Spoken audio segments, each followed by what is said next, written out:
Student, আজ আমরা শিখব transformation of sentence. Transformation of sentence আমরা ইতিপূর্বে শিখেছি according to meaning sentence is 5 kinds. আমরা শিখেছি না? Assertive, interrogative, imperative, objective, exclamatory. এই 5 প্রকার আমাদের ক্লিয়ার। এখন আজকে আমরা শিখব according to structure sentences 3 kind. According to structure sentences 3 kind. সেগুলো হলো সিম্পল, কম্পাউন্ড, কমপ্লেক্স।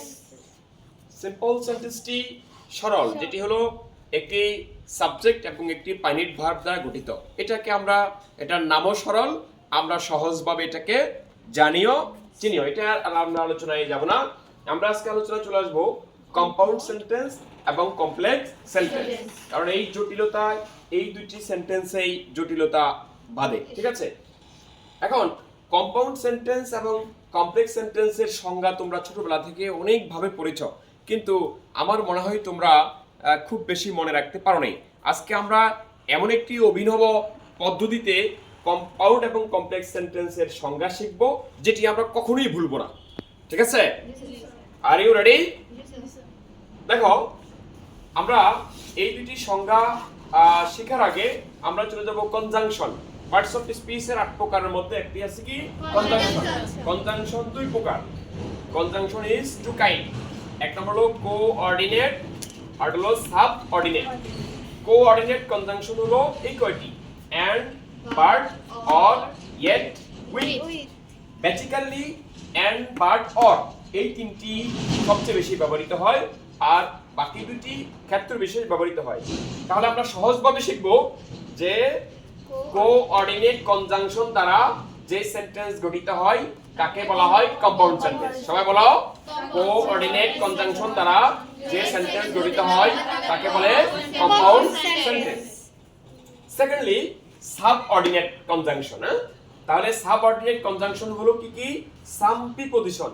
কিছু প্রিপোজিশন সাবঅর্ডিনেট কনজাংশন হিসেবে ব্যবহৃত হয়, যেমন if, since, through, for, after, before, ETC ETC. ঠিক আছে? আবার ডব্লিউএস ওয়ার্ডগুলো সাবঅর্ডিনেট কনজাংশন হিসেবে ব্যবহৃত হয়। ডব্লিউএস ওয়ার্ডগুলো, ঠিক আছে? অল ডব্লিউএস ওয়ার্ড, এটা তোমরা জানো অবশ্যই।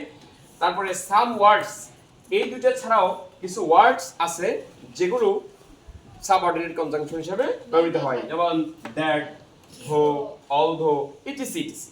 তাহলে এখন দেখো, আমরা যে বলেছিলাম যে সুন্দর একটি সহজ একটি পদ্ধতিতে আমরা কনজাংশনটা শিখব, যেটি হলো, অথবা কম্পাউন্ড সেন্টেন্স এবং কমপ্লেক্স সেন্টেন্সের সংজ্ঞা শিখব, যেটি হলো, বলতো এখন এটা ইজি কিনা? হ্যাঁ, অনেক ইজি না?